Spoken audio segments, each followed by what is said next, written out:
વાત કરીએ આણંદની તો આણંદ લોકસભા બેઠક પર હવે રાજકારણ ગરમાયું છે। જી હા, કેટલાક સોશિયલ મીડિયા ગ્રુપમાં ગત મોડી રાતથી એક ઓડિયો ક્લિપ સાંસદ અને હાલના ભાજપના ઉમેદવાર મિતેશ પટેલના પીએના નામથી ફરતી થઈ હતી। તો ઓડિયો ક્લિપ સમાજની સમરસતા તોડવાના પ્રયાસ અને ચૂંટણીમાં રાજકીય લાભ ખાટવાના પ્રયાસથી વાયરલ કરી હતી અને આજે ભાજપ પ્રમુખ દ્વારા એક કોન્ફરન્સ કરી સમગ્ર ઓડિયો ક્લિપ મામલે ખુલાસો કરવામાં આવ્યો છે। પોલીસ ફરિયાદની તજવીજ હાથ ધરી હતી અને આ અંગે વધુ તપાસ શરૂ કરાઈ છે।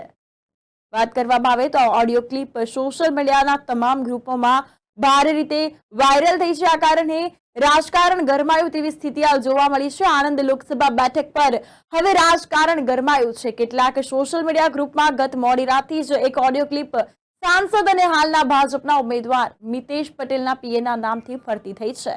ઓડિયો ક્લિપ સમાજની સમરસતા તોડવાના પ્રયાસ અને ચૂંટણીમાં રાજકીય લાભ ખાટવાના પ્રયાસથી વાયરલ કરવામાં આવી હોવાનું સામે આવ્યું છે। આ અંગેની ચર્ચાઓ પણ થઈ રહી છે। આજે ભાજપ પ્રમુખ દ્વારા એક કોન્ફરન્સ કરવામાં આવ્યો અને સમગ્ર ઓડિયો ક્લિપ મામલે ખુલાસો પણ કરવામાં આવ્યો છે। પોલીસ ફરિયાદની તજવીજ હાથ ધરી હતી। આ અંગે વધુ તપાસ અને કાર્યવાહી શરૂ કરાઈ છે।